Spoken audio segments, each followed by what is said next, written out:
সকলোলৈকে নমস্কাৰ।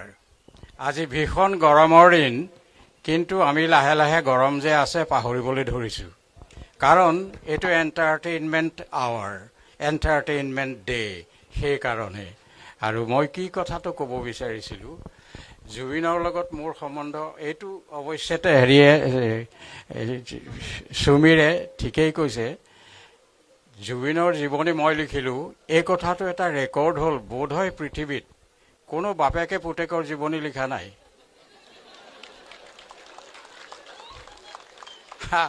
আৰু এতিয়ালৈকে জুবিনৰ জীৱনৰ ওপৰত যিমান কিতাপ লিখাছে, অনেক কিতাপ লিখা হ'ল, মই বজাৰত দেখিছোঁ। কিন্তু এখনতো সেই দেশটো নাই য'ত যিখন কিতাপ পঢ়িলে জুবিন বোলা মানুহটোৰ কলিজালৈকে চাব পাৰি। সেই বস্তুটো কিতাপবোৰত নাই।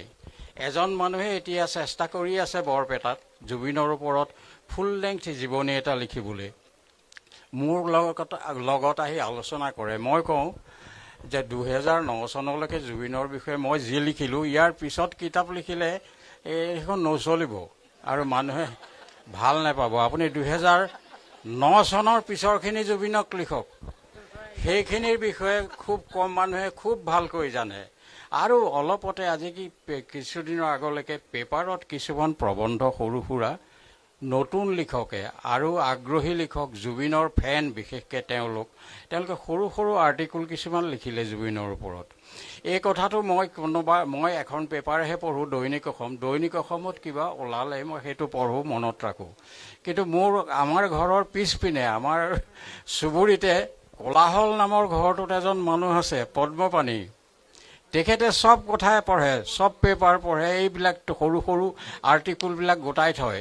এতিয়া ৰিচেণ্টলি জুবিনৰ ওপৰত এখন সৰু পুস্তিকা উলিয়াবৰ কাৰণে এটা প্ৰেছে খুব জোৰ দি আছে। আৰু সেই জোৰটো পদ্মপাণিৰ মূৰত পৰে, আৰু পদ্মপাণিয়ে জোৰটো আনি মোৰ মূৰত থয়।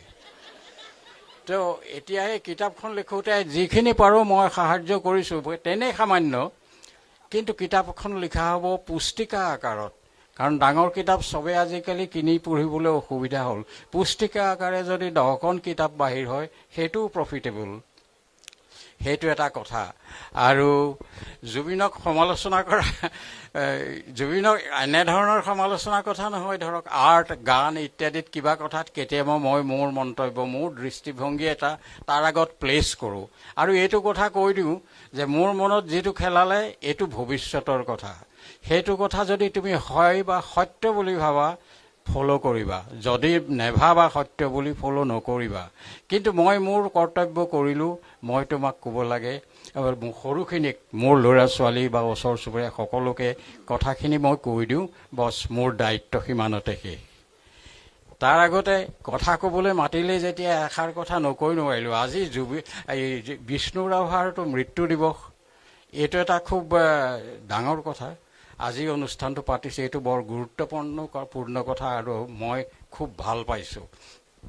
ইতিমধ্যে আজি আবেলি এজন ফ্ৰেণ্ডে হেৰিয়াত হোৱাটছএপত মোলৈ এখন ফটো পঠিয়াই দিলে।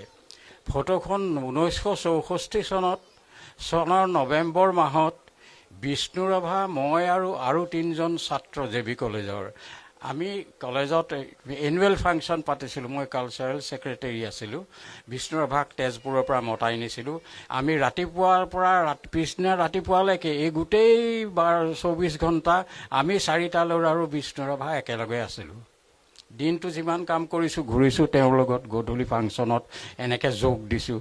মই গায়ক নহয়, একো নহয়, কিন্তু সাহিত্য অনুৰাগী বোধ হয়, সেইকাৰণেই মই এইবিলাকত ঘূৰি ফুৰোঁ। তো সেই ফটোখন জে.বি. কলেজৰ যেতিয়া 50 বছৰীয়া বোধহয় বাৰ্ষিকী হ'ল, তাত এখন বৰ ডাঙৰকৈ স্মৃতি গ্ৰন্থ উলিয়ালে। তাত খুব ডাঙৰকৈ বৰ মনোমোহাকৈ বিষ্ণু ৰাভাৰ সৈতে ছবিখন দিয়া আছে। এই ছবিখন মই দেখিলোঁ আৰু ভাল লাগিল। কিন্তু সেই যিদিনাখন এই ঘটনাটো হৈছিল যোৰহাট জে.বি. কলেজত, তাৰো এখন ফটো লৈছিলোঁ আমি ষ্টুডিঅ'লৈ গৈ পেলাই বিষ্ণু ৰাভাকো লৈ গৈছোঁ গাড়ীত। ষ্টুডিঅ' এটা খোলাই থৈছোঁ যে ফটো এখন ল'ম, বিষ্ণু ৰাভা আহিছে। ফটোখন ল'লোঁ। সেইখনৰ কপিটো মোৰ ক'ত হেৰাল ক'ব নোৱাৰোঁ। ইমান কেমেৰাৰ ৰাজহাঁহ হ'ল আমাৰ জীৱনত, মোৰ জীৱনত বিশেষকৈ। তাৰপিছত ল'ৰাই ডাঙৰ কেমেৰা ল'লে, ডাঙৰবোৰ অহা যোৱা হ'ল। আগতে মোৰ সৰু হেণ্ডেল কৰিব পৰা কেমেৰা আছিলে, সেইবোৰো বহুত হ'ল। 7-8টামান মই ভাঙিলোঁ, হেৰুৱালোঁ, কিবা হ'ল। সেই তাৰ লগে লগে তেনেকৈ ফটোৰ এলবামবোৰ বাঢ়ি যায় সময়ত। সেই এলবামবোৰৰ দমৰ মাজত সেই বিষ্ণু ৰাভাৰ ফটোখন আমাৰ সৈতে তোলা, সেই ফটোখন ক'ৰবাত হেৰাল নাপালোঁ। কিন্তু আজি আবেলি মোৰ বন্ধুজনে ফটোখন পঠিয়াই মোক স্মৃতিৰ গৰাখৰ পৰা যেন উদ্ধাৰ কৰিলে। মই যেন বিষ্ণু ৰাভাৰ ওচৰত ঋণী আছিলোঁ তেওঁৰ ছবিখন হেৰুৱাই পেলাই। আজি যেন বিষ্ণু ৰাভাৰ ছবিখন ঘূৰাই পাই মই তেওঁকেই আকৌ ঘূৰাই পালোঁ। আকৌ এটা দিন যেন তেওঁৰ লগত মই কটাম 24 ঘণ্টা। যোৰহাটৰ ব্ৰডৱে হোটেলত ভাত খাম, চাহ খাম, দিনটো কটাম কলেজীয়া জীৱন। এইবোৰ ভাৱ আহিবলৈ ধৰিলে। এতিয়া আৰু সাহিত্য সংস্কৃতিৰ বিষয়ে কথা কৈ থাকিলেই শেষ নহ'ব। বহুত আঘাত প্ৰঘাতো ইয়াৰ মাজত আছে, সেইবিলাকৰ সময় হ'লে মই কৈ যাম। আজি আপোনালোকক বেছি আমনি নকৰোঁ, কাৰণ গৰমটো খুব বেছিকৈ পৰিছে। ময়ো বিদায় লওঁ, আপোনালোকেও কাম শেষ কৰি বিদায় লওক। ধন্যবাদ। মোৰ এখন ফটো মোৰ ওচৰত আছে। ফটোখন হেৰালে বুলি ভাবি আছিলে যে। I have that collection. Thank you. ফটোখন কিন্তু ৰিমাষ্টাৰ কৰিব লাগিব। নাই, কৰিব লাগিব, আছে মই থৈ আজি দিছোঁ। পুৱাখন ৰিমাষ্টাৰ কৰি দিছে, একদম ব্ৰেণ্ড নতুন ফটোৰ নিচিনা হৈ আহিছে। মোৰ ওচৰতে মই থৈ দিছোঁ, আছে। ৰিমাষ্টাৰিং কৰিব লাগিব। আৰু আপুনি এটা কাম কৰিব, আপুনি পাপুৱেতো আপোনাৰ কিতাপখন লিখিলে, আপুনি ফটোখন হোৱাটছআপ কৰি দিব। আজিকালি চব হোৱাটছআপত চলে। নহয়, বিশেষকৈ আপুনি ক'লে ইমান ধুনীয়াকৈ, মই জুবিন দাক কৈছিলোঁ যে আপুনি কপিল দেৱকৰ বিষয়ে কওক।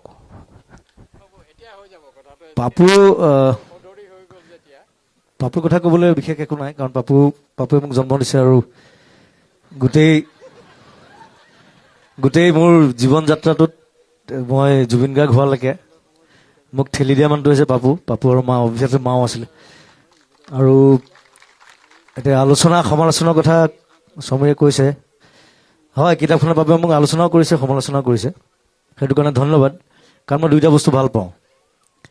আৰু অসমত আচলতে মই এটা ক'বলৈ গ'লে, মই আজিলৈকে ইমান বছৰ গান গালোঁ, 25 বছৰ গান গালোঁ, চিনেমা কৰিলোঁ। ভালকৈ কোনো আলোচনা কৰিব নাজানে, কোনো সমালোচনা কৰিব নাজানে। কথাটো সেইটো। আৰু মই দুইটা বস্তুৱে ভাল পাওঁ। মই সদায় কওঁ যে I am like water.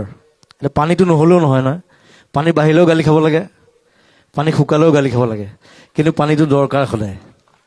So' be like water my friend. Thank U.